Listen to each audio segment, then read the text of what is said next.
Because almost आता everyone has join आणि let's see how it goes. लोक join करत राहतील. आजचा आपला टॉपिक आहे स्वतःची ओळख. ओके.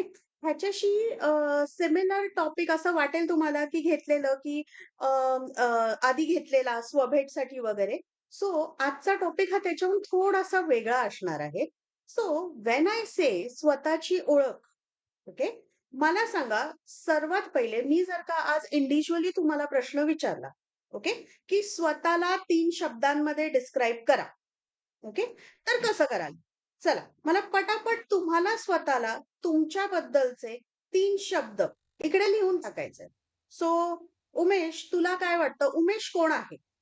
ह्यासाठी स्वतःला 3 वर्ड्स मध्ये डिस्क्राईब कर. श्यामल, स्वतःला 3 वर्ड्स मध्ये डिस्क्राईब कर. Hi Meenakshi, welcome to the session. स्वतःला 3 वर्ड्स हाय. डिस्क्राईब करायचंय. So yes, just put in VK. I think VK म्हणजे विजया आहेत बहुतेक. So yes, go ahead, chat use करा. जर चॅट यूज नसेल करायचं तर तुम्ही स्वतःला अनम्यूट करून पण बोलू शकता. पण पटापट मला स्वतःला डिस्क्राईब करणारे 3 शब्द टाका चॅट वरती. चला चला चला, आज पार्टिसिपेटिव्ह ऍक्टिव्हिटी आहे. सो स्वतःला डिस्क्राईब हाय. करणारे. I am great. हा, ग्रेट शब्द झाला. सो अंकिता, अजून मला 3 वर्ड सांग येस. बरोबर. ग्रेट आणि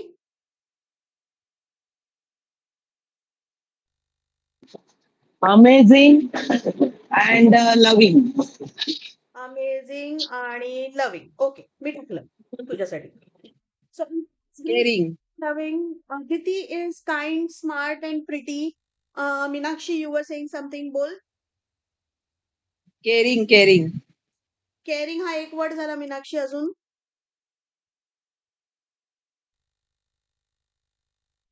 केअरिंग 1 वर्ड झाला. अजून 3 शब्द किती सांगायचे? पाहिजेत. 3. Okay okay. Hi Shweta, welcome to the session. We are doing an activity Shweta, कि जहां पे हमें हॅपी. हैप्पी, खुद को 3 वर्ड्स हॅपी, में हेल्दी डिस्क्राइब अँड करना. केअरिंग.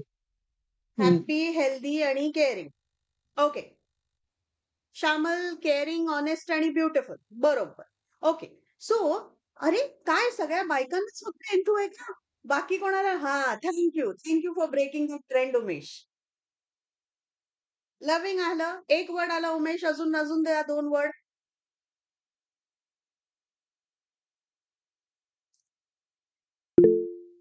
अरे अरे, loving, honest, very good, very good. अजिंक्यनी लिहिलंय काइंड, इंटेलिजंट आणि फनी. ओके. लव्हिंग, ऑनेस्ट आणि हेल्पफुल. Very good. सो आता कुठेतरी अम, जेव्हा तुमची स्वतःची आयडेंटिटी बनते ना, तेव्हा या 3 गोष्टी तुम्ही रिअलाइज केल्यात की तुमच्यासाठी खूप इम्पॉर्टंट आहे आणि म्हणून त्या आज कुठेतरी तुमच्या आयडेंटिटीच्या पार्ट बनल्या. ओके. की आज जर का अदिती म्हणते की ती काइंड आहे, स्मार्ट आहे, प्रिटी आहे, अंकिता म्हणते ती ग्रेट, अमेझिंग, लव्हिंग आहे, अजिंक्य म्हणतोय की तो काइंड, इंटेलिजंट आणि फनी आहे, तर लक्षात घ्या की हे जे 3 ऍट्रिब्यूट्स तुम्ही टाकताय ना, ते कधीतरी तुमच्या आयडेंटिटीचा पार्ट बनलेत आणि ते तुमच्यासाठी खूप महत्वाचे आहेत.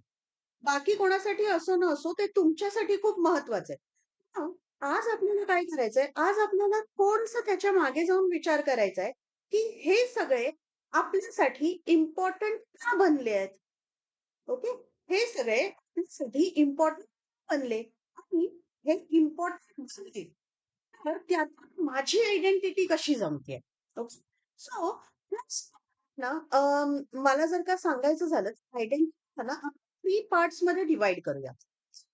Social identity, okay, personal identity आणि एक असते आपली इगो आयडेंटिटी. नाव आता 3 म्हणजे काय? सोशल आयडेंटिटी म्हणजे सोशली लोकांनी मला कसं बघावं. ओके. सो लोकांनी मला कसं बघावं त्याला म्हणतो आपण सोशल आयडेंटिटी. ही कोण देतं आपल्याला? हे आपल्याला लोक देतात. म्हणजे अगदी अगदी लहानपणापासून आहे ना, जेव्हा आपण एखाद्या लहान बाळाला सांगतो, अरे किती गोड बाळ आहे, आपण त्याला ती एक गोड म्हणून आयडेंटिटी देतो. आणि मग जेव्हा जेव्हा समजायला लागतं, ते बाळ त्या वर्ड्सना रिलेट करायला लागतं. ओके. आपली सोशल आयडेंटिटी ही लोक आपल्याला काय म्हणतायत ह्यामधून क्रिएट होते. आपली पर्सनल आयडेंटिटी ही आपल्याला हवंय ना त्यातून क्रिएट होते, की जसं आता इकडे तुम्ही सगळ्यांनी बरेचसे ऑप्शन्स लिहिले आहेत, की काइंड, ऑनेस्टी. आता ऑनेस्टी, काइंड तुम्हाला स्वतःला वाटतंय, की ते खूप इम्पोर्टंट आहे आणि म्हणून तिकडनं तुमची पर्सनल आयडेंटिटी येते. आणि third is ego identity. Ego identity म्हणजे ना, आपल्याला खूप प्राउड वाटतं जेव्हा आपल्याकडे ही आयडेंटिटी असते. जसं इथे काही लोकांनी लिहिलंय, की मी खूप ऑनेस्ट आहे. सो ऑनेस्ट असल्यावर ना त्यांचं त्यांना प्राउड वाटतं. राइट? इंटेलिजंट असल्यावर त्यांचं त्यांना प्राउड वाटतं. ही असते इगो आयडेंटिटी. जस्ट तुम्हाला एक्झाम्पल द्यायचं असेल, की ह्या सगळ्या आयडेंटिटीज कशा क्रिएट होतात, तर मी ना तुम्हाला माझंच एक पर्सनल एक्झाम्पल. सो जेव्हा माझी मुलगी खूप खूप लहान होती ना, लहान असताना ती रांगायची. ओके. आणि आमच्याकडे तेव्हा एक कुत्रा पण होता, ज्याचं नाव होतं ब्रुनो. सो तो आमच्या कुत्र्याचं जेवण ना आम्ही एका जिन्यावर ठेवायचो आणि तो यायचा त्याच्या भांड्यात तिकडे जा. आता ही रांगत, रांगत, रांगत, रांगत तिकडे पोहोचायची आणि तिच्या जेवणामध्ये हात टाकायला बघायची. एकदा असं झालं, की ती त्याच्या जेवणापर्यंत पोहोचली पण. जसा ती त्या जेवणामध्ये हात घातला, आम्ही ओरडायचो, "अगं ते नको खाऊ, ते ब्रुनोचं आहे." सो त्या क्षणाला, त्या पॉइंटला जेव्हा आपण एकदम इतक्या लहान बाळाला ज्याला लँग्वेज पण कळत नाही, आपण काहीतरी सांगतो, काहीतरी डिफरन्शिएटर देतो, की ते आपलं नाहीये, ते कुत्र्याचं आहे किंवा ते आमच्या ब्रुनोचं आहे वगैरे. तेव्हा तिची पहिली आयडेंटिटी क्रिएट होते. ते म्हणजे काहीतरी मी कुत्र्यापेक्षा वेगळी आहे. सो जेव्हा आपल्याला ना हे असे वेगवेगळे सिच्युएशन्स येतात, डेफिनेशन्स येतात, आपल्या वेगवेगळ्या आयडेंटिटीज क्रिएट होत जातात. एका लहान मुलाला अजिबात अंदाज नसतो, की त्याने रांगत चालायचंय, की उभं राहून चालायचंय. कुठेतरी या सगळ्या आयडेंटिटीज आपल्याकडून त्यांना दिल्या जातात कॉन्स्टंटली, की "अरे, थोडं उभं राहून चाल, थोडं स्ट्रेट चाल, हे नको करूस, हे कर." ह्या सगळ्यांमधून आहे ना, एक आयडेंटिटी बनत जाते. बरं, ही आयडेंटिटी अच्छा बरं आता मला सांगा, की तुमची ही आयडेंटिटी जी आता तुम्ही तुमच्या शब्दांमध्ये डिस्क्राईब केली आहे, ही असणं ही असणं चांगलं आहे की वाईट आहे? तुमची जी आयडेंटिटी आहे, ती आयडेंटिटी असणं चांगलं आहे की वाईट आहे? किती जणांना वाटतं, की चांगलं त्यांची आहे. ही आयडेंटिटी थँक्स मीनाक्षी. आयडेंटिटी असणं चांगलं आहे आणि किती जणांना वाटतं, की यार या आयडेंटिटीचं मला कळत नाहीये, की चांगली आहे की नाही? सो किती जणांना ज्यांना वाटतंय चांगलं आहे त्यांनी हेड्स अप द्या, थम्स अप द्या. ओके. सो अदिती, श्यामल, मीनाक्षी यांना वाटतंय की आयडेंटिटी असणं चांगलं आहे. योगेंद्र, अंकिता ह्यांना पण वाटतंय आयडेंटिटी असणं चांगलं आहे. ओके. सो आता मी असा प्रश्न विचारते, की श्यामल तू म्हटलंयस की केअरिंग, ऑनेस्ट आणि ब्युटिफुल. मला सांग कधी तुला केअरिंग असल्याचं प्रेशर आलंय का? किंवा ऑनेस्ट असण्याचं प्रेशर आलंय का? की उगाचच खरं बोलले यार, त्याने जास्तीच प्रॉब्लेम वाढले. It depends on situations and you learn by experience. Yeah. हां, येस का? येतं, येतं. हो मॅडम. असं असं झालंय. होतं असं. या, अं, या. अदिती, तुझं वर्स्ट फिअर हे आहे का, की ओह शिट! मी हे किती स्टुपिड केलं. Because one of the identities ज्या तू म्हणाली आहेस ते स्मार्ट. कधीतरी असं होतं का, की अरे यार आपल्याकडून चूक कशी झाली? या गोष्टींनी तूच स्वतःला हैराण केलंयस? हो, हो, हो. म्हणजे वर्स्ट फिअर नाहीये. पण माझ्याकडून असं काही झालं ना, की काही चुकली किंवा माझ्याकडून काही राहून गेलं, तर मलाही त्याचा खूप गिल्टीपणा वाटतो किंवा वाटतो असं ना? वाईट वाटतं, की मी असं का केलं? असं नाही करायला पाहिजे. एवढीशीच गोष्ट होती. हे का राहिलं माझ्याकडून? ॲब्सोल्युटली. सो गाईज हे फक्त 2 छोटे एक्झाम्पल्स आहेत सांगायला, की कधी-कधी आपण जी आयडेंटिटी आपल्यासाठीच क्रिएट करतो ना, त्याचंच आपल्याला प्रेशर यायला लागतं. आणि मग ते आपल्यालाच एक्सेप्ट होत नाही, की अरे हे आपल्यासाठी इम्पोर्टंट होतं आणि हेच आपल्याला आणि मग आपलीच आयडेंटिटी ना आपल्याला त्रास द्यायला लागते. मीनाक्षी तुम्ही म्हणालात केअरिंग, हॅपी आणि हेल्दी. कधी हो. जर का कोणावर राग आला आणि केअरिंग नाही वाटलं त्या पर्सन बद्दल, तर स्वतःलाच गिल्ट जास्ती येतो का? म्हणजे आय नो फॉर शुअर तुम्हाला पण एक ब्युटिफुल डॉटर आहे. कधी तिच्यावर ओरडावं लागलं तर स्वतःलाच गिल्ट जास्ती वाटतो का? नाही, असं नाही होत माझ्याकडून. कारण तेवढं एक्सेप्टन्स आहे, की मी तिला अंडरस्टँड करू शकते आणि बोलण्याची टेक्निक असते आपल्याकडे, की केअरिंगली कसं बोलायचं आणि हँडल करायचं. पण तुम्ही स्टार्टिंगला मला 100% ऑफ असं द टाईम केअरिंग राहता येतं का? हां, नाही, नाही. तेच सांगते. पहिल्यांदा हां. असं व्हायचं, राग-राग व्हायचा. पण गिल्ट मला कधी वाटलं नाही, कारण त्याची जाणीव होणं खूप गरजेचं आहे. गिल्ट नसेल कुठल्याही वाटलं तर गोष्टीचा मी गिल्ट वाटून घेत नाही. घेत कारण मला ती नाहीस. सिच्युएशन असते आपली. सॉरी, बेसिकली आवाज ब्रेक होतोय. ना, ना. It's okay. No issues. So basically ना, एक लक्षात घ्या, की कधी-कधी आपण ज्या स्वतःच्या आयडेंटिटीसाठी आपल्या स्ट्राँग पॉइंट्सनी बनवलेलं आपलं विश्व असतं ना, कधीतरी तेच आपल्याला खूप प्रेशर द्यायला लागतं. आणि मग आपण म्हणतो, की खरंच मला हे असं प्रेशर घ्यायची गरज आहे का? Okay. So your identities are good. पण ज्या पॉइंटला आहे ना, त्या आयडेंटिटीज तुम्हाला प्रेशर द्यायला लागतात.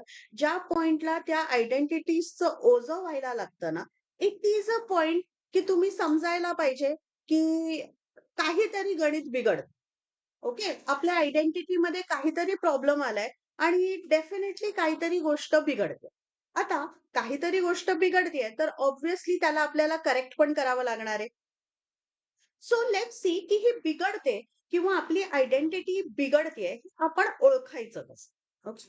सो ह्या ना काही साइन्स आहेत. या साइन्स पैकी तुम्ही जर का कधीही काही एक्सपिरियन्स केलेलं असेल, तर there is probably a challenge की तुम्हाला तुमची सेल्फ आयडेंटिटी वरती अजून थोडं काम करणं गरजेचं आहे.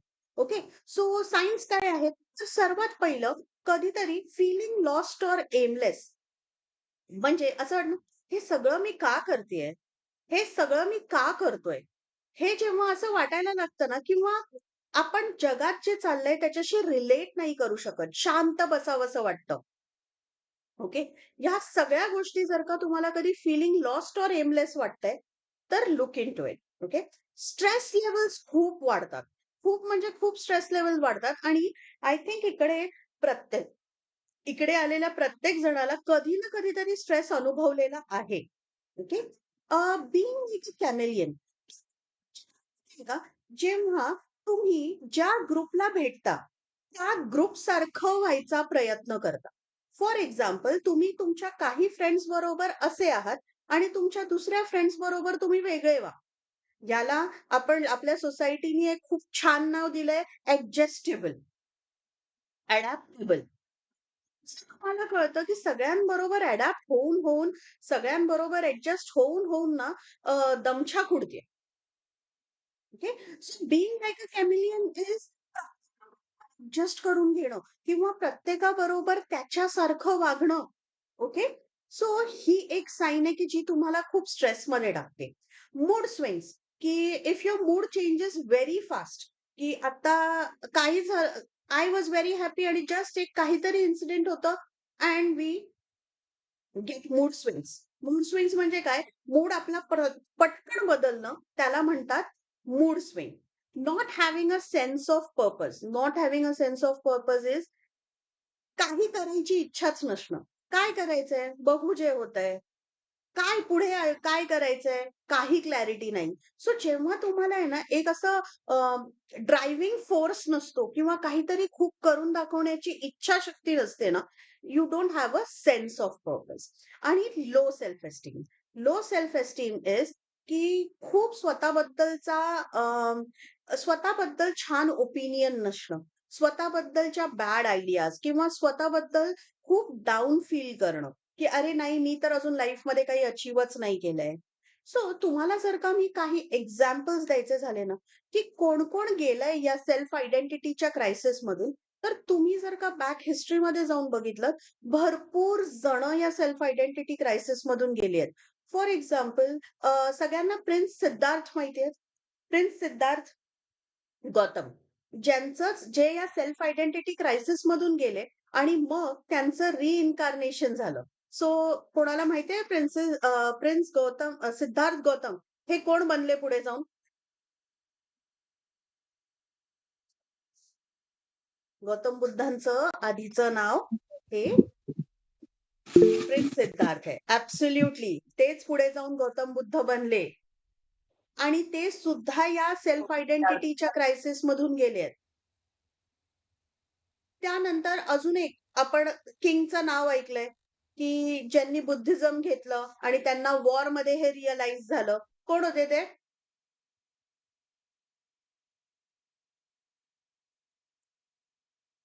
Yes, king Ashoka. King Ashoka यांना सुद्धा वॉर मध्ये रिअलाइज झालं. त्यांना कळलं की त्यांना सेन्स ऑफ पर्पज नाहीये, की मी हे सगळं वॉर का करतोय, याने मला काय मिळतंय. आणि ही ऍक्च्युली फेल्ट लॉस्ट आणि एमलेस. आणि मग त्यांचा प्रवास सुरू झाला आणि मग त्यांची सेल्फ आयडेंटिटी एक डिफरंट वेनी क्रिएट झाली. सो या सिम्पटम्स मधून जाणं म्हणजे काहीतरी चुकीचं आहे किंवा आपणच असं फील करतोय का? अजिबात नाही. या सिम्पटम्स मधून जे जातायत ना, ते एका खूप छान प्रोसेसमध्ये आहेत, की जिकडे त्यांनी त्यांच्यावर काम केलं, तर त्यांच्या आतला जो काही ग्रेट व्यक्ती आहे, तो बाहेर येऊ शकतो. सो जर का तुम्ही या सिम्पटम्स मधून जात असाल, अजिबात डाउन फील करू नका. हा तुमचा सेल्फ आयडेंटिटीचा आहे ना, तुम्हाला मिळणारा एक अलर्ट आहे, की तुम्हाला तुमची सेल्फ आयडेंटिटी फाइंड आउट करण्याची गरज आहे. सो हे एक किंवा ह्यातले काहीही मल्टिपल सिम्पटम्स तुमच्या बरोबर होत असतील, तर रेकॉग्नाइज करा, की तुम्ही ज्या आयडेंटिटीमध्ये स्वतःला सेटल केलंय ना, ती तुमची ओरिजिनल आयडेंटिटी नाहीये आणि तुम्हाला आता तुमच्या ओरिजिनल आयडेंटिटीचा प्रवास सुरू करायला पाहिजे. ओके? सो मला नका सांगू, की ह्यातलं कुठलं सिम्पटम तुमच्या बरोबर होतंय. पण ॲटलीस्ट तुमच्या बरोबर काही सिम्पटम होत असेल, तर प्लीज एक फक्त थम्स अप द्या, की आय अंडरस्टँड की होतंय की नाही होतंय. सगळ्यांबरोबर हे झालंच पाहिजे अशातला भाग नाही. पण जर का कोणाबरोबर हे होतंय, तर त्यांची सेल्फ आयडेंटिटी त्यांना रिवाइज करण्याची गरज आहे. ओके? सो आता बघूया, की हे का होतं. हे आपण या सेल्फ आयडेंटिटीच्या क्रायसिसमधून ना का जातो? सो सर्वात पहिले तर येतात relationship issues. Okay? Now relationship issues म्हणजे नेहमी दुसऱ्याबरोबरचेच असलेले इश्यूज असं नाही. रिलेशनशिप इश्यूज हे स्वतःबरोबर सुद्धा असू शकतात. Okay? So most of the times ना, आता जसं मी मगाशी एक्झाम्पल म्हटलं ना, की आपण जेव्हा असं एझ्युम करतो, की माझी पर्सनॅलिटी ना छान पॉझिटिव्ह वर्ड्स यूज केलेत स्वतःच्या पर्सनॅलिटीसाठी. सो आपण जेव्हा स्वतःच्या पर्सनॅलिटीला पॉझिटिव्ह वर्ड्समध्ये डिफाईन करतो ना, त्यावेळी प्रश्न येतो, की मग आपण जेव्हा निगेटिव्ह फील करतो, तेव्हा आपण स्वतःला कसं एक्सेप्ट करायचं? जेव्हा माझ्याकडून काही चूक घडली आणि मी आता स्वतःला ग्रेट फील करत नाहीये, तर मग मी आता स्वतःला कसं एक्सेप्ट करायचं? मी अमेझिंग फील करत नाहीये, तर मी त्या स्टेजमध्ये कसं स्वतःला ग्रूम अप करायचं? हा होतो रिलेशनशिप इश्यू विथ सेल्फ. त्याचबरोबर ना, आपल्याकडे सोशल नॉर्म्समध्ये म्हणजे जर का इकडे तुम्ही बघाल, की आपल्या सोशल आयडेंटिटीमध्ये ना, बऱ्याचशा गोष्टी डिफाईन्ड आहेत. म्हणजे ना, आपण ज्या वेने लहान मुलांशी बोलतो, तुम्हाला माहिती आहे, की कधी कुठलं मूल हट्ट करत असेल, तर आपण सांगतो, की "अरे, तू गुड बॉय आहेस ना, तू गुड गर्ल आहेस ना." मग गुड बॉय आणि गुड गर्ल हट्ट करत नाहीत. आणि तिथे आपण पहिली आयडेंटिटी क्रायसिस क्रिएट करतो लहान मुलांच्या बाबतीत, की आपण त्यांना सांगतोय, की स्वतःच्या म्हणण्यावरती ठाम राहणं म्हणजे तुम्ही गुड बॉय आणि गुड गर्ल होत नाहीत. सो गुड बॉय आणि गुड गर्ल कोण असतात? जे हट्ट करत नाहीत म्हणजे स्वतःच्या मतावर ठाम राहत नाहीत. मग जेव्हा नेक्स्ट टाइम त्या छोट्या मुलाला गुड गर्ल किंवा गुड बॉय बनायचं असतं, त्याला कळतं हट्ट नाही करायचा आहे. बरं, हे त्यावेळच्या टेम्पररी सिच्युएशनमध्ये लागू पडतं. आणि त्या वेळेच्या टेम्पररी सिच्युएशन्स मधून तो मूल हट्ट करायचं थांबतं. पण पुढे जाऊन जेव्हा लाईफमध्ये काही गोष्टींवर ठाम उभं राहण्याची पाळी येते, त्यावेळी त्यांच्या माइंडमध्ये ठाम उभं राहणं म्हणजे हट्टीपणा, आणि हट्टीपणा is not a good boy और is not a good girl. मग ते त्यांना जमत नाही आणि मग तो त्यांचा आयडेंटिटी क्रायसिस बनतो. Okay. So we have to understand की आपण जे दुसऱ्यांना किंवा आपण जे स्वतःला लेबल दिलंय, ते लेबल पुढे जाऊन कधी ओझं तर नाही बनत आहे ना. आणि ते कुठल्या सिच्युएशन मध्ये ऍप्लिकेबल होतं, कुठल्या सिच्युएशन मध्ये ऍप्लिकेबल होत नाही, ही क्लॅरिटी आपण कोणालाही देतोय का? आता रिसेंटली आमच्याकडे ना करिअर काउन्सिलिंग खूप चालले. ओके. सो करिअर काउन्सिलिंगला मुलं येत आहेत ना, त्यातली रिसेंटली ना हा खूप ट्रेंड बघतोय की येणाऱ्या 10 मुलांपैकी 7 ते 8 मुलांना ना क्लॅरिटीच नाहीये की त्यांना काही करायचंय. ओके. आता ही क्लॅरिटी नाहीये. Okay.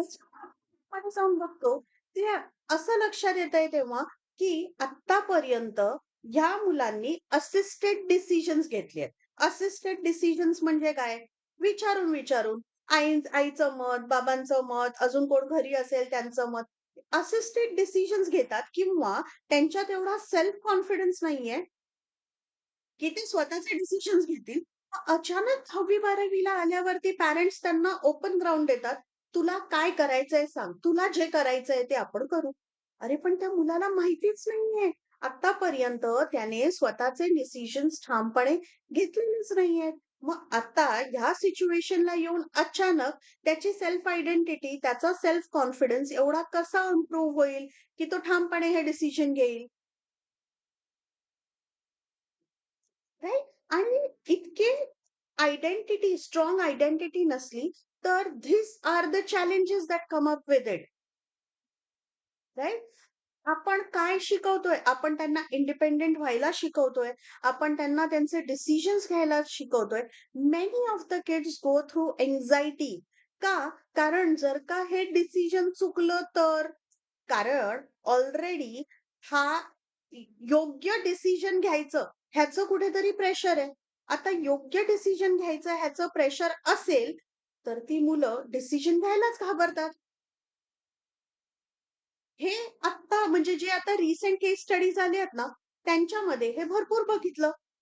So we have to understand की कुठेतरी हे योग्य डिसिजन घेणं, परफेक्शनिस्ट बनणं किंवा right decision at right time, हे सगळं जर का त्यांच्या आयडेंटिटीमध्ये गुंतलं जातंय, तर त्यांनी प्रेशर क्रिएट होतंय का? आणि असं तुमच्याबरोबर झालंय का, की तुमच्याबरोबर जे तुम्हाला आता काही गोष्टींची भीती वाटते, ती भीती कुठेतरी तुम्ही जे स्वतः तुमच्या आयडेंटिटीत गुंफून घेतलंय त्याच्यामुळे आलीये का? आणि आली असेल, तर मग ती प्रोसेस अनवाइंड करण्याची गरज आहे. नाहीतर हे प्रेशर घेऊन आता for example, just give me a minute. या. आज जर का इकडे काही जण म्हणतायत, की ते हेल्पफुल आहेत. ओके. उमेशनी म्हटलंय, की ते हेल्पफुल आहे. उमेश, उद्या जर का कोणाला जर का तुम्हाला हेल्प करायची नसेल, तर त्याचा गिल्टीपणा, त्याचा प्रेशर, की नाही मला ह्या गोष्टीमध्ये त्या पर्सनला हेल्प नाही करायचंय, पण मी हेल्पफुल आहे. मग हा इनर कॉन्फ्लिक्ट नाही आला पाहिजे. ओके. सो या पर्सनॅलिटीज किंवा या आयडेंटिटीज ना तुमच्या इगो आयडेंटिटीज नाही बनल्या पाहिजेत, की काहीही झालं.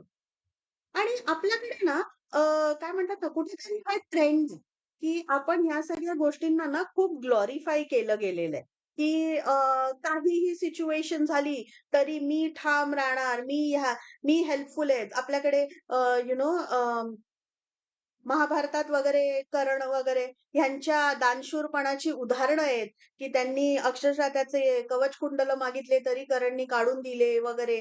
सो आपल्याकडे हे आपण ग्लोरीफाय केलेलं आहे. But to what extent? ही आयडेंटिटी आपण कुठल्या एक्सटेंट पर्यंत पुढे न्यायची? हे डिसिजन शेवटी आपलंच आहे. सो मेक शुअर की ह्या गोष्टींमुळे होतंय का?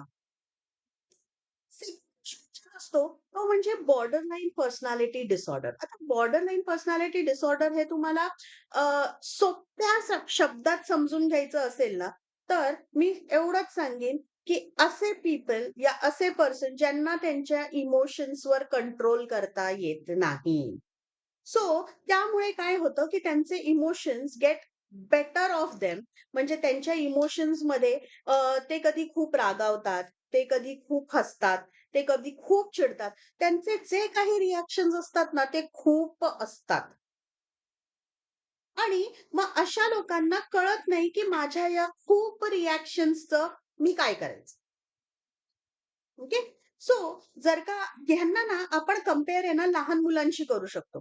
लहान मुलांचं कसं असतं, की हां, हे एवढुसं का केलं? मला बटन लावायचं होतं, तू का बटन लावलं म्हणून एवढं मोठं भोकाड पसरतात. कुठेतरी आहे ना बॉर्डरलाईन पर्सनॅलिटी डिसऑर्डर लोकांचं पण आहे ना तेच असतं, की त्यांना आहे ना एवढीशी गोष्ट झाली, की त्यांच्याकडून खूप रिएक्शन्स येतात. त्यांच्याकडून खूप थॉट्स येतात. हे तुमच्यापैकी कोणाबरोबर होत नसलं तरी तुम्ही आसपास तुमच्या अशी लोकं नक्कीच बघितली असतील, की ज्यांनी असे सिम्प्टम्स दाखवले आहेत, की एवढुसं होतं, तर ही लोकं खूप रिएक्ट करतात. राइट? आपण सगळ्यांनी बोलले त्यांनाही आयडेंटिटी इश्यूज असू शकतात. ओके. सो जर कोणते असे व्यक्ती तुमच्या आसपास असतील, तर त्यांना "अरे, तू एवढंसं झालं तर एवढं का करतो? तू ओव्हर रिएक्ट करतेयस, तू ओव्हर रिएक्ट करतोयस." असे फीडबॅक देण्यापेक्षा आपला हा एज्युकेशन सेशन आहे, की समजून घ्या, की त्यांना त्यांचे रिएक्शन्स कंट्रोल करता येत नाहीयेत. बिकॉज कुठेतरी काहीतरी त्यांच्या आयडेंटिटीमध्ये आहे, जे त्यांना एक्सेप्ट नाही करता येते आणि they are going through some self identity issues. आणि मग त्यांना एक नवीन आयडेंटिटी देणं, की तू खूप रागीट आहेस, तू खूप हे आहेस, ही this is not the right approach. ह्याने तो प्रॉब्लेम रिझॉल्व्ह होणार नाहीये. ओके. हा रिझॉल्व्ह करण्यासाठी ओके किंवा ह्या गोष्टीवर काम करण्यासाठी आपण काय करू शकतो? So there are two ways. Okay. So त्यामुळे काय होतं एक डार्कनेस येतो. सो आपल्याला ना ह्या गोष्टींवर काम करायचंय तर there are simple two ways. आपली आयडेंटिटी ओळखण्यासाठी ना आपल्याला आपल्या व्हॅल्यूज, आपल्या बिलीफ्स आणि आपल्या थॉट्स वरचा पूर्ण विश्वास पाहिजे. आता तुम्ही म्हणाल, की माझ्या व्हॅल्यूज कशा ओळखायच्या? किंवा मी कशी माझी व्हॅल्यू ओळखू? सो ह्याच्यासाठी पण आपल्याकडे एक टूल आहे, एक मेकॅनिझम आहे. आपण त्याबद्दल बोलू. सो नेक्स्ट स्लाइडमध्ये मी व्हॅल्यू सिस्टम्स आपल्या कशा ओळखायच्या हे सांगेन. पण व्हॅल्यू सिस्टम्समुळे आयडेंटिटी कशी क्रिएट होते, ते आपण बघूया. की आता जसं फॉर एक्झाम्पल ओके. इकडे काही जणांनी त्यांची व्हॅल्यू आपण असं म्हणूया, की त्यांची स्वतःला डिफाईन करताना स्वतःची ॲक्चुअली आयडेंटिटीमध्ये हे लिहिलं, की ते हॉनेस्ट आहेत. ओके. नाऊ हॉनेस्ट ही आयडेंटिटी नसून ही एक व्हॅल्यू आहे. ओके. आता व्हॅल्यू आहे म्हणजे काय, की जिकडे-जिकडे ऑनेस्टी जपली जाते, तिकडे-तिकडे ते कम्फर्टेबल फील करतात. ओके. आणि जिकडे-जिकडे ऑनेस्टी जपली जात नाही, तिकडे-तिकडे किंवा त्यांच्याशी कोणी खोटं बोललं, तर त्यांना प्रचंड राग येतो. ओके. सो ऑनेस्टी ही काय म्हणतात आयडेंटिटी नसून ही एक व्हॅल्यू आहे. ओके. सो हा जो गोंधळ आहे ना, की काय नक्की व्हॅल्यू काय आहे आणि आयडेंटिटी काय आहे? ना मी तुम्हाला एक खूप सिंपल एक्झाम्पल देते. आमच्याकडे ना एक आमचे क्लायंट होते. ओके. सो ते क्लायंट काय म्हणायचे त्या क्लायंटचा ना दुधाचा बिझनेस होता. सो त्या क्लायंटचा दुधाचा बिझनेस होता आणि मग ते एकदा असंच आमचं सेशन चाललेलं. ते आमच्या एका ऑफलाईन ट्रेनिंगला होते. तर त्या सेशनमध्ये ते म्हणाले, की माझ्याकडे आहे ना संध्याकाळच्या वेळी खूप लोकं येतात आणि कधी-कधी त्यांचा तबेला होता, की मी दूध काढून ठेवलेलं असतं आणि ते संपतं. सो आता ते दूध काढून ठेवलेलं आहे, संपलं आणि लोकं येतात ना, कस्टमर येतात ना, तर कस्टमर आले ना, की मला असं त्यांना खाली हात पाठवायला ना बरं नाही वाटत. मग मी काय करतो, की त्यांना असं खाली हात पाठवण्यापेक्षा ना, मी दुसरीकडून दूध आणतो. ते माझ्या कॅन्समध्ये ओतून ठेवतो आणि मग मी त्यांना देतो, की "हां, हां, घ्या." आणि ते पण खुश होऊन जातात, मी पण खुश होऊन जाते. आता हे कन्व्हर्सेशन जेव्हा चालू होतं ना, तेव्हाच आमचे दुसरे पार्टिसिपंट होते तिकडे आणि ते पार्टिसिपंट प्रचंड चिडले. म्हणे, "नाही, मग तुम्ही हे फ्रॉड करताय लोकांबरोबर आणि हे बरोबर नाहीये. ते लोकं तुमच्याकडे येतात आणि तुम्ही ऑलरेडी तुमचं संपलंय. तुम्हाला असंच आहे तर तुम्ही सांगा त्यांना की संपलंय म्हणून." मग ह्यांचं म्हणणं पडलं, "अहो, पण मी सांगितलं तर ते नाराज होऊन जातात किंवा त्यांना सॅड वाटतं आणि मला ते त्यांना सॅड बघायला आवडत नाही." ओके. म्हणून मग मी काय करतो, की त्यांची नीड आहे ना, मी पुरवतो. पण फक्त असं करतो आणि ते दुसरे ऐकायलाच तयार नाही. म्हणजे अक्षरशः ते माहोल एकदम असा गरम झाला. सो आता मला सांगा, की तुम्हाला कोण योग्य वाटतं? जर मी म्हटलं, की ते व्यक्ती ए होते, ज्यांचा दुधाचा बिझनेस होता, ते तुम्हाला बरोबर वाटतायत, की व्यक्ती बी जे म्हणाले, की "नाही, तू हे फ्रॉड करतोयस." ते तुम्हाला बरोबर वाटतायत. सो किती जणांना ए बरोबर वाटतंय आणि किती जणांना बी बरोबर वाटतंय? किती जणांना ए बरोबर वाटतंय, की जे म्हणाले, की "अहो मला लोकांना निराश होऊन गेलेलं म्हणजे ते सॅड होऊन जातात. ते बघवत नाही. शिवाय मी त्यांची डिमांड मीट करायला चांगल्या सोर्स कडूनच आणतो आणि फक्त त्यांना अ, काय म्हणतात ना, चांगल्या सोर्स कडून आणून त्यांना त्यांची रिक्वायरमेंट पूर्ण करतोय." सो त्याचा हम्म. पर्पज आहे. सो किती जणांना ए बरोबर वाटतायत आणि किती जणांना बी? थँक्स माधुरी. माधुरी म्हणते ए, अजिंक्य म्हणतोय बी. अंकिता? बी बी. हा हा. अंकिता बी म्हणते बी. बी बी. ओके. श्यामल म्हणते अय्या ए. माझं चालू आहे. हो, तुझं ए चालू आहे. ए. ओके. सो काय होतं इकडे, की काही जणांना ए बरोबर वाटतोय आणि काही जणांना बी बरोबर वाटतोय. कारण काही जण एच्या व्हॅल्यूज बरोबर रिलेट करतायत. ओके. आता इथे ज्यांची कोणाची व्हॅल्यू ही हेल्पफुल असेल किंवा हॅपी असेल, ते लोक एशी रिलेट करतायत कारण तो लोकांना हॅपी करण्यामध्ये, हेल्प करण्यामध्ये हेल्प करतोय आणि ज्या लोकांची व्हॅल्यू ऑनेस्टी आहे, इंटेलिजंट आहेत किंवा लॉजिकल आहेत, ते लोकं बीशी रिलेट करणार आहेत.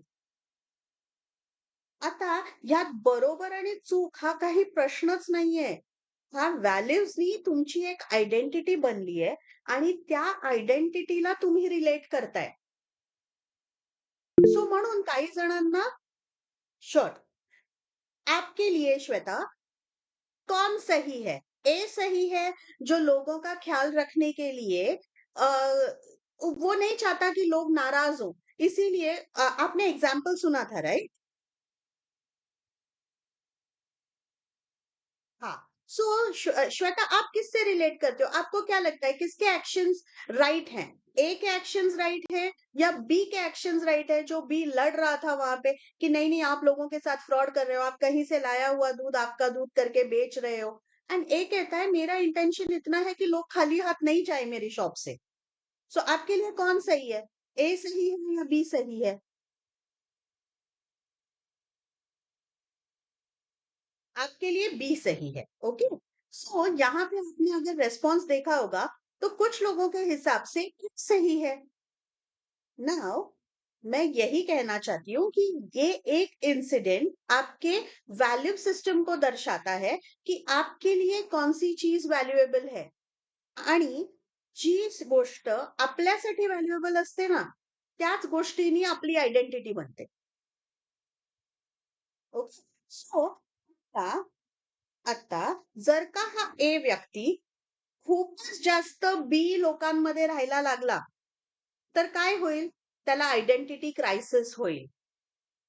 त्याला स्वतःच्याच व्हॅल्यूजशी रिलेट नाही करता येणार, कारण आता तो त्याची व्हॅल्यू फॉलो करत असताना त्याला बाकीचं एन्व्हायर्नमेंट सपोर्ट नाही करत आहे. मग तो स्वतःलाच क्वेश्चन करायला लागतो, की मला जे वाटतंय ते योग्य आहे की नाहीये? आणि तेच जर का बी ज्याची व्हॅल्यू ऑनेस्टी आहे, तो अशा लोकांमध्ये गेला, की जिकडे म्हणतायत, "अरे काय झालं? पण त्याने लोकं खुश राहिली ना. मग का? का तुला एवढं खरं करायचं होतं? त्याने ते खुश होते ना, तर बास होतं ना."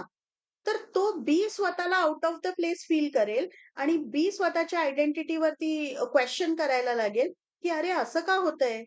की मीच खूप कणखर आहे का? मीच खूप हे आहे का?" So you have to understand कि तुम्हारी जो आइडेंटिटी है वो तुम्हारी वैल्यूज से आती है, तुम्हारे बिलीफ से आती है। ओके. सो तुम्हाला जर का तुमच्या आयडेंटिटीवरती ठाम राहायचंय, तुम्हाला तुमच्या व्हॅल्यूज ओळखणं गरजेचं आहे. म्हणजे काय होईल? म्हणजे तुम्ही पीअर प्रेशरमध्ये येणार नाही. म्हणजे काय होईल, की म्हणजे सगळे जे करतायत ते तुम्ही करणार नाहीत आणि स्वतःला काय हवंय ते लवकर ओळखता येईल. व्हॅल्यूज तुम्हाला कॉन्स्टंटली दाखवत असतात, की तुम्हाला काय हवंय, काय नकोय आणि जेव्हा तुमच्या व्हॅल्यूज फॉलो होत नाहीत ना, तेव्हा तुम्हाला राग येतो. तेव्हा तुम्हाला फ्रस्ट्रेशन येतं.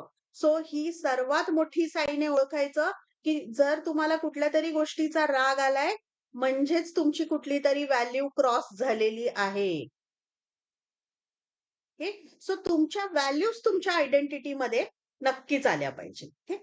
आणि दुसरं आहे त्याला म्हणतात डीबीटी.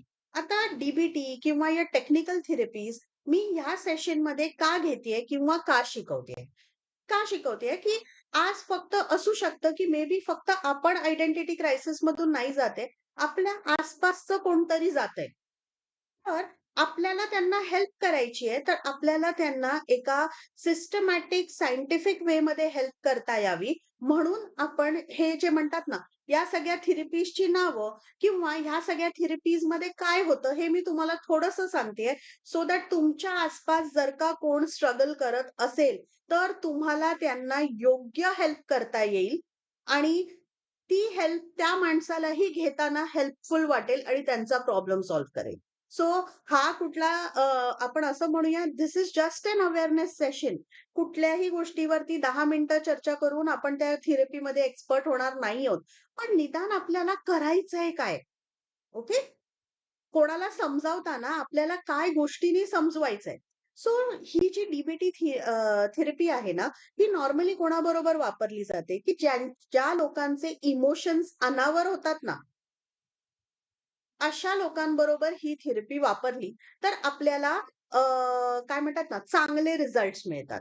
सो अशी लोकं म्हणजे कोण? की ज्यांना प्रचंड राग येतो किंवा ज्यांना पटकन त्यांचा मूड बदलतो, त्यांचा मूड जातो. आपल्याकडे कोणी मुडी मुलं असतील, आपल्याकडे अ, खूप राग येणारे आपले कोण रिलेटिव्हज असतील, आपले फ्रेंड्स असतील. अशा लोकांना किंवा आपल्यातले काही फ्रेंड्स, आपल्यातले काही आपल्या आसपासच्या लोकांमध्ये कोण आपल्याला वाटत असेल, की ते अँक्झायटी दाखवत आहे. अँक्झायटी म्हणजे काळजी, टेन्शन. अरे बापरे! काय होईल? अरे बापरे! काय होईल? तर आपल्याला त्यांना कुठल्या वेनी हेल्प करावं, हे माहिती पाहिजे म्हणून आपण ही थोडक्यात माहिती घेतोय. ओके. या थेरपीमध्ये काय सांगतात, सर्वात पहिले तर माइंडफुलनेस. माइंडफुलनेसवर आपण आपल्या लास्ट मास्टर क्लासमध्ये पण बोललेलो. माइंडफुलनेस म्हणजे काय? आत्ता या क्षणात या सिच्युएशनमध्ये फक्त त्या गोष्टीवर फोकस करणं. सो माइंडफुलनेस इज अबाउट की आता जर का तुम्ही या सेशनमध्ये आहात, तुम्ही कंप्लीटली या सेशनमध्ये आहात आणि विचार नाही करत आहात, की "अरे, मला हे सेशन झाल्यावरती हे करायचंय, मला ती कुकरची शिट्टी बंद करायची आहे, हे झाल्यावरती मला माझ्या मित्राला फोन करायचा आहे, मला हे करायचंय, मला ते करायचंय." असे मल्टिपल थॉट्स जर का तुमच्या डोक्यामध्ये नाहीयेत आणि तुम्ही फक्त प्रेझेंट गोष्टीवर कॉन्सन्ट्रेट करताय, तर दॅट इज माइंडफुलनेस. युजुअली ना तुम्ही बघाल, की जे पीपल ओव्हरवर्क्ड असतात ना, म्हणजे एखादी आई जिचं धावपळ चालू आहे किंवा एखाद्या ऑफिसमध्ये प्रोजेक्ट डेडलाईन येताना कोणी खूप टेन्शनमध्ये येतं, त्यांना माइंडफुलनेस प्रॅक्टिस करणं खूप गरजेचं आहे. Distress tolerance. Distress tolerance is very simple, की ही गोष्ट ही लोकं ना, ज्यांच्यामध्ये हा थोडा डिसऑर्डर असतो ना, तर ते काय होतं माहितीये, एवढीशी गोष्ट झाली ना, तरी त्या गोष्टीला ते खूप मोठं करतात. Oh shit! आता माझी ट्रेन सुटली. आता हे होणार, आता ते होणार. So distress tolerance is about it's okay. जे झालं ते झालं. पण तू हे झालं तरी त्या गोष्टीवरती पुढे काम करू शकते. आता डिस्ट्रेस टॉलरन्स नसेल तर काय होतं? तुम्ही एक्झाम्पल बघितलं असेल, की कधी रिझल्ट लागल्यावर आताच नीटचे रिझल्ट लागले आणि काही ज्यांचे रिझल्ट नीट नाही लागले. अ, असे 1-2 केसेस झाले, की त्या मुलांनी 9th फ्लोअरवरून जंप केलं किंवा काय. ह्यांचा आहे ना डिस्ट्रेस टॉलरन्स कमी असतो. It's very sad. त्यांच्या सपोर्ट स्ट्रक्चरमधून हे येणं गरजेचं आहे, की एक रिझल्ट वाईट लागल्याने आयुष्य संपत नाही. ओके. एक रिझल्ट वाईट लागल्याने, एक रिलेशनशिप तुटल्याने, एक काहीतरी तुमच्या आयुष्यात वाईट घटना घडण्याने लाईफ थांबत नाही. सो हा जो काही आला आहे तो डिस्ट्रेस आहे आणि तो टॉलरेट करायच्या वेगवेगळ्या टेक्निक्स आहेत. ओके. सो त्या टेक्निक्स शिकून घेणं गरजेचं आहे. राईट. सो कधी कोणाला मेडिकल डिस्ट्रेस असतो, म्हणजे कोणाचे रिपोर्ट्स जेव्हा ते हेल्थ रिपोर्ट्स करतात ते चांगले येत नाही. मग अशा वेळी पण ते डिप्रेशनमध्ये जातात, की अरे बापरे मला एवढी शुगर आली, अरे बापरे मला बीपी आला. मग त्यावेळी सुद्धा त्यांना डिस्ट्रेस टॉलरन्स देणं गरजेचं आहे. इमोशन रेग्युलेशन इज की त्यांनाच आयडेंटिफाय करून देणं, की कुठल्या कुठल्या सिच्युएशनमध्ये त्यांचे इमोशन्स हाताबाहेर जात आहेत हे समजून घ्या. आणि third is interpersonal effectiveness. Interpersonal effectiveness म्हणजे काय? थोडक्यात सांगायचं झालं तर आपल्या प्रत्येक शब्दाने आयडेंटिटी बनत असते ना, मग ते शब्द कसे पाहिजेत हे आपण त्यांच्याबरोबर बोलताना आपल्या लक्षात आले पाहिजेत. म्हणजे फॉर एक्झाम्पल आपल्याला ना एक सवय असते. एक गोष्ट झाली ना, की आपण ती जनरलाइज करून पूर्ण सिच्युएशनला अप्लाय करतो. म्हणजे कोणाशी एकदा भांडण झालं तर आपण म्हणतो, "तू नेहमीच भांडतेस माझ्याशी, भांडतोस माझ्याशी." ओके. सो हे हे जे आहे ना, हे पर्सनल इफेक्टिव्हनेसला चॅलेंज देतो. आणि जेव्हा आपण हे नेहमी शब्द वापरतो, कायम, मीच नेहमी ॲडजस्ट करते, ही लँग्वेज वापरतो ना, आपण कुठेतरी आपली पण आयडेंटिटी क्रिएट करतोय आणि समोरच्याची पण आयडेंटिटी क्रिएट करतोय. आणि मग हा डिस्ट्रेस दोघांना फील होतो. सो पर्सनल इफेक्टिव्हनेस इज की हे कसं इम्प्रूव्ह करायचं. अगेन मी तुम्हाला तेच सजेस्ट करीन, कुठल्याही थेरपीच्या खोलात जायचं नाहीये आपल्याला. हां, फक्त या कुठल्या 4 गोष्टी आहेत जे या थेरपीचा पिलर बनवतात. ही कोणाच्या कामी येऊ शकते, हे आपल्याला लक्षात आलं, की आपल्याला फक्त त्यांना त्या डायरेक्शनमध्ये हेल्प करता येते. जर या 4 पैकी कोणीही जे इमोशनल आउटबर्स्टमध्ये जातायत, ते त्यांच्या आयडेंटिटी क्रायसिसमधून जातायत. त्यांच्यापैकी आपण या 4 पैकी आपण त्यांच्यापर्यंत एक मुद्दा जरी पोहोचवू शकलो ना, आपण त्यांना खूप इफेक्टिव्ह पद्धतीने हेल्प करू. कधीतरी आपल्याकडे जेव्हा येतात ना, आपल्या जवळची लोकं आपले प्रॉब्लेम घेऊन, "तू असा विचार करू नकोस" किंवा "असा नको विचार करू, चांगले थॉट्स आण." आपल्याकडून एवढंच सोल्युशन जातं. आणि एवढंच सोल्युशन न जाता त्यांना काहीतरी मीनिंगफुल मिळावं, एवढाच आपला या सेशन्स थ्रू प्रयत्न आहे. ओके. की यातलं काहीही जर का आपण त्यांना देऊ शकलो, की ठीक आहे, आता तू जास्त पुढचा विचार नको करू, आता तू जास्त मागचा विचार नको करू, फक्त आत्ता जे चाललंय त्यामध्ये विचार कर. एवढं जरी आपण त्यांच्यापर्यंत पोहोचवू शकलो ना, we have done a lot of good thing for them. आता किती जणांना त्यांच्या व्हॅल्यूज बद्दल प्रश्न आहेत, की नक्की माझ्या व्हॅल्यूज काय आहेत? आपण एक सोपी मेथड बघणार आहोत, की स्वतःच्या व्हॅल्यूज कशा ओळखायच्या. ओके. सो किती जणांना उत्सुकता आहे स्वतःच्या व्हॅल्यूज ओळखून घेण्यामध्ये? ॲब्सोल्युटली. सो लेट्स सी की स्वतःच्या व्हॅल्यूज कशा ओळखायच्या. ओके. आता स्वतःच्या व्हॅल्यूज ओळखताना बिकॉज हा ना तुमच्या आयडेंटिटीचा फार मोठा पार्ट आहे. सो आता इकडे ना तुम्हाला स्क्रीनवरती 5 शब्द दिसतायत. ओके. एक आहे कनेक्शन. कनेक्शन म्हणजे काय? कनेक्शन्स म्हणजे तुम्हाला तुमचे नातेसंबंध खूप मॅटर करतात. ओके. सो कनेक्शन ज्यांची व्हॅल्यू असते ना, त्यांच्यासाठी नातेसंबंध खूप म्हणजे खूप मॅटर करतात आणि मग जेव्हा नातेसंबंध डिस्टर्ब होतात ना, त्यांना स्वतःच्या आयडेंटिटीवर खूप प्रश्न पडतात. म्हणजे जर आज माझ्यासाठी कनेक्शन खूप इम्पोर्टंट आहे आणि माझं भांडण झालं, तर भांडण कुठल्या गोष्टीवरून झालंय ह्याच्यापेक्षा जास्त मी खूप स्ट्रेसमध्ये असणार, की "अरे यार, काय चाललंय हे माझ्या आयुष्यात? माझी नाती का नीट राहत नाही? माझ्यामध्येच प्रॉब्लेम आहे का? आणि का असं होतं की लोकं येऊन मला असं बोलतात आणि हे होतात." ह्यांचा हा फ्रस्ट्रेशनचा पॅटर्न असतो. आणि मग ज्यांची व्हॅल्यू कनेक्शन आहे ना, त्यांना त्यांची सोशल आयडेंटिटी खूप मॅटर करते. ओके. त्यांची सोशल आयडेंटिटी त्यांना खूप मॅटर करते कारण सोसायटी त्यांच्याशी कशी कनेक्टेड आहे या बेसिसवर ते स्वतःची आयडेंटिटी ठरवतात. सो तुमच्यापैकी असे लोक ज्यांच्यासाठी त्यांच्या रिलेशनशिप्स खूप मॅटर करतात ना, त्यांची व्हॅल्यू कनेक्शन असू शकते. ओके. ते स्टेबिलिटी. ओके. आता स्टेबिलिटी ज्या लोकांना मॅटर करते ना, त्यांच्यासाठी काय होतं माहितीये का, की सगळ्या गोष्टी नीट असणं, सगळ्या गोष्टी व्यवस्थित असणं, हे त्यांच्यासाठी खूप मॅटर करतं. जर का त्यांच्याकडे काहीही डिस्टर्बन्स आले, म्हणजे ते फायनान्शियल डिस्टर्बन्सेस किंवा लाईफमध्ये फेल्युअर्स, या गोष्टी आल्या आणि त्यांची स्टेबिलिटी हल्ली, की ते प्रचंड डिस्टर्ब होतात. ओके. सो तुम्ही जर का बघाल तर असे बरेच एक्झाम्पल्स आहेत की जिकडे स्टेबिलिटी हल्ली, जॉब गेला, ले ऑफ झाला म्हणून काही लोक लगेच डिप्रेशन मध्ये जातात.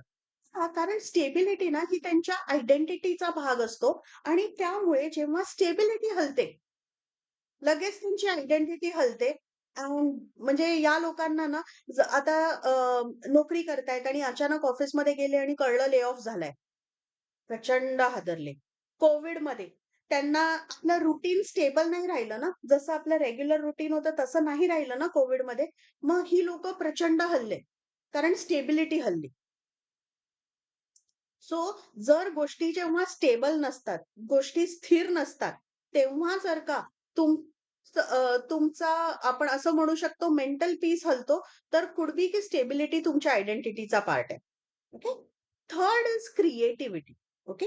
क्रिएटिव्हिटी म्हणजे ना, ह्या लोकांना गोष्टींमध्ये विविधता असणे, नाविन्य असणं, हे खूप आवडतं. ह्यांचं लाईफ रुटीन झालं ना, की हे डिप्रेशनमध्ये जातात. They are exactly opposite like of stability.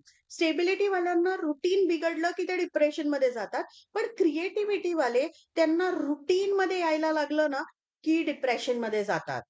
म्हणजेच काय, क्रिएटिव्हिटी त्यांच्या आयडेंटिटीचा फार रादर क्रिएटिव्हिटी त्यांच्या आयडेंटिटीचा खूप मोठा भाग आहे. त्यांना गोष्टी विविधता असणं, त्यांना लाईफमध्ये एक्साइटमेंट असणं, हे खूप मॅटर करतं. आणि ती नसेल, तर त्यांना हे काय लाईफ आहे, सकाळी उठा, तेच करा, तेच झोपा आणि परत रोज, रोज, रोज, रोज तेच सेम रुटीन. ते ह्या गोष्टींनी डिस्टर्ब होतात. ओके. Next identity. ओके. आयडेंटिटीला एक सोपा पर्यायी शब्द घेऊया आपण, नाहीतर आपण त्या दोन्ही शब्दांमध्ये कन्फ्यूज होऊ, की आयडेंटिटी म्हणजे काय? माझं नाव. ओके. आपण आसपास अशी लोक बघतो ना, काही झालं तरी माझ्या नावावर बोट येता कामा नये, माझ्या नावावरती एकही डाग लागता कामा नये. ते त्यांच्या नावासाठी जगतात. आणि मग जर का काहीही कारणास्तव त्यांचं नाव खराब झालं, तर ते एक्स्ट्रीम ऍक्शन घेतात. कळतंय? सो त्यांच्यासाठी ना त्यांची आयडेंटिटी खूप महत्वाची आहे. ओके. आणि ती खूप मॅटर करते त्यांना, म्हणजे नावाला धक्का नाही लागला पाहिजे. मग असू शकतं की त्यांचं नाव हे त्यांना खूप मॅटर करतं. Okay. Next is contribution. Contribution म्हणजे ना, ह्या लोकांना, सो उमेश, जस्ट फक्त तुमचं नाव घेते एक्झाम्पल म्हणून, जसं उमेश म्हणाले की त्यांना हेल्पफुल असणं आवडतं. म्हणजेच काय, की आपला समाजाला काही उपयोग झालाय का, त्या बेसिसवर ते स्वतःची सेल्फ वर्थ ठरवतात. मी समाजाला किती हेल्पफुल झाली आहे, त्या बेसिसवर हे स्वतःला हेल्पफुल ठरवतात किंवा स्वतःचं इम्पॉर्टन्स ठरवतात. That is contribution. लक्षात घ्या, ह्यातली कुठलीही व्हॅल्यू चांगली किंवा कुठलीही व्हॅल्यू वाईट नाहीये. पण तुम्हाला माहिती असणं गरजेचं आहे, की तुमच्या आयडेंटिटीमध्ये यापैकी कुठल्या व्हॅल्यूचा पार्ट मोठा आहे आणि कुठल्या व्हॅल्यूचा पार्ट छोटा आहे. आणि हे तुम्हाला कळलं ना, तर तुम्हाला तुमची आयडेंटिटी जपताना आनंद होईल. तुम्हाला तुमच्या काय म्हणतात ना, तुम्हाला तुमच्या कामांमध्ये मजा वाटेल आणि दॅट इज व्हेन तुमचा सेल्फ कॉन्फिडन्स वाढेल. सो गिव्ह थॉट, तुम्हाला यापैकी काय मॅटर करतं आणि पटापट चॅटमध्ये कुठलीही 1 किंवा 2 व्हॅल्यू टाका जी तुमच्यासाठी खूप इम्पोर्टंट आहे. ओके. जी तुमच्यासाठी खूप इम्पोर्टंट आहे. इम्पोर्टंट आहे. अगदी ह्याचं काहीही राइट उत्तर नाहीये, रॉंग उत्तर नाहीये. त्यावरून तुमची आयडेंटिटी येणार आहे. ओके. सो काय इम्पोर्टंट आहे तुमच्यासाठी? कनेक्शन इम्पोर्टंट आहे, स्टेबिलिटी इम्पोर्टंट आहे, क्रिएटिव्हिटी इम्पोर्टंट आहे, आयडेंटिटी म्हणजे नाव हे इम्पोर्टंट आहे, की कंट्रीब्युशन इम्पोर्टंट आहे. सो कुठलाही एक थिंग जे तुम्हाला मॅटर करतं, हे टाका. Stability and contribution, identity end contribution.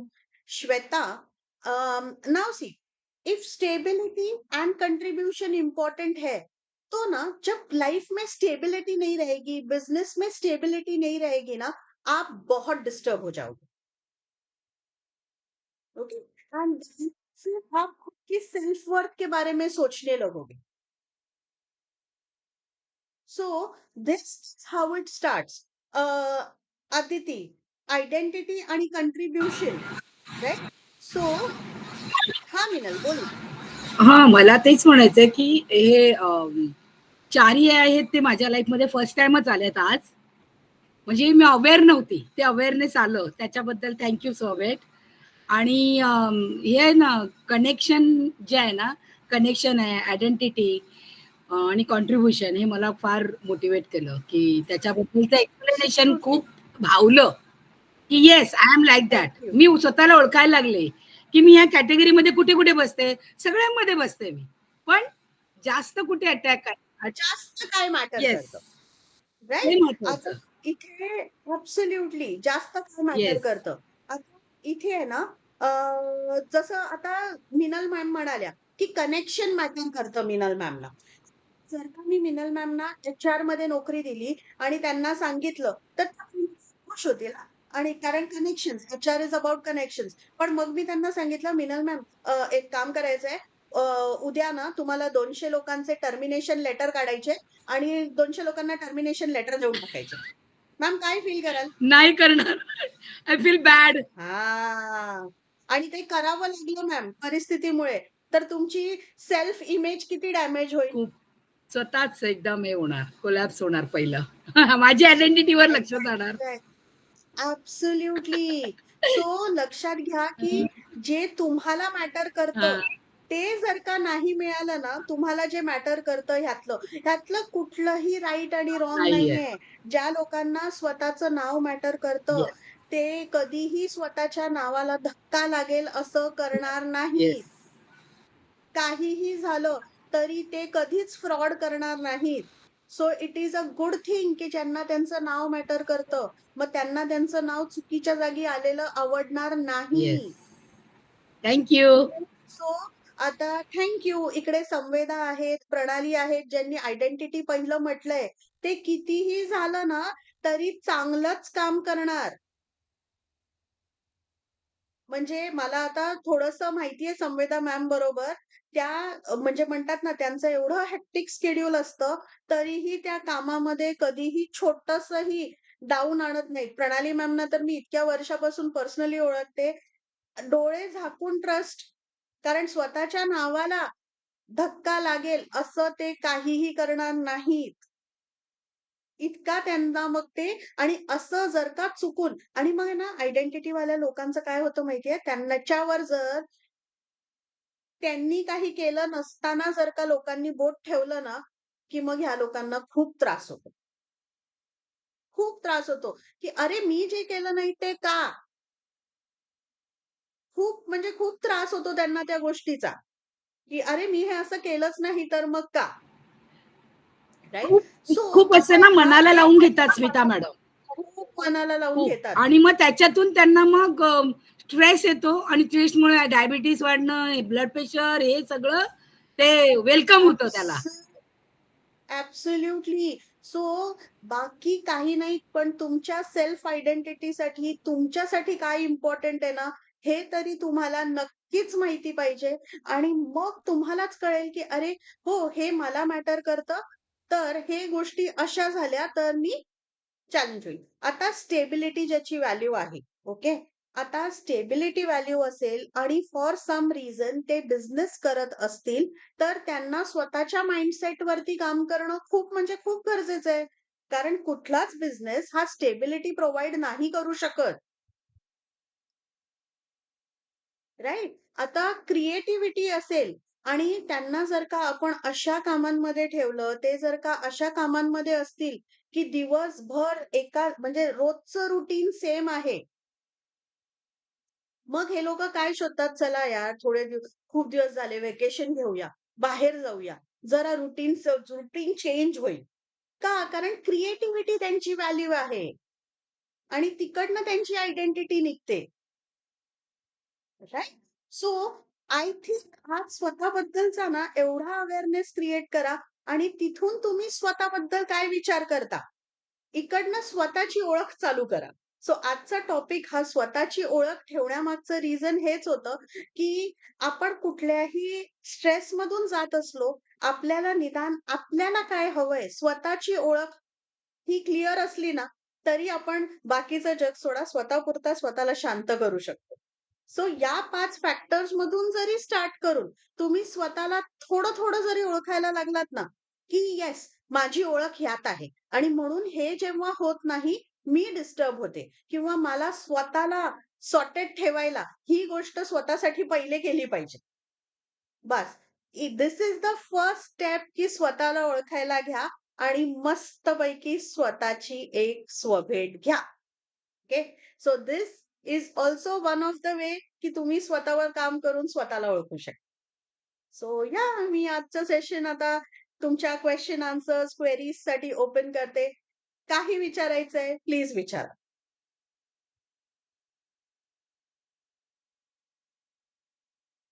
Yes, anything कोणालाही काहीही विचारायचं असेल, काही असेल तर यू कॅन आस्क किंवा आपण आजचं सेशन मग कंट्रोल करूया आणि मला आवडेल जर का तुम्ही सगळ्यांनी चॅट वरती आपला आहेच दुसरा फोरम आहेच, आपण कम्युनिकेटर ग्रुपवर असतो, आपण या ग्रुपवर असतो, तिथे तुम्हाला तुमचे काहीही प्रश्न असतील आमच्यापर्यंत पोहोचवायचे असतील, ऑफकोर्स अदिती मॅम आहेत, मी आहे, अभिषेक आहे, श्यामल आहे, म्हणजे आपण सगळेच आहोत. सो संवेदा मॅम आहेत, प्रणाली मॅम आहेत, सगळेच आहेत. कोण एकमेकांशी हा कॉन्व्हर्सेशन करा आणि स्वतःच्या म्हणजे म्हणतात ना स्वतःच्या सेल्फ डिस्कव्हरीला स्टार्ट Yes. करा. ओके. मला 1 मिनिट बोलायचंय. बोल Yes, प्रीती. ma'am. नो आजचं सेशन स्वतःची ओळख ही मी जेव्हा सोबेटची भेट घेतली तेव्हाची मी आणि आजची मी जमीन आसमानाचा फरक आहे. माझा स्वतःचा सेल्फ कॉन्फिडन्स मिळाला, मी स्वतःला भेटले. हे जे ब्युटिफुल लाईफ आहे ते मी आता जगते आहे. आणि सगळ्यात आजची जे सगळी लोक जॉईन झाली आहेत because of Aditi Pevekar. She did great job in our family group आणि आज टोटल 8 जण आम्ही अटेंड करतोय आणि अदितीचा उद्या बर्थडे आहे तर सगळ्यांनी तिला विश करा की अदिती हॅपी बर्थडे बिफोर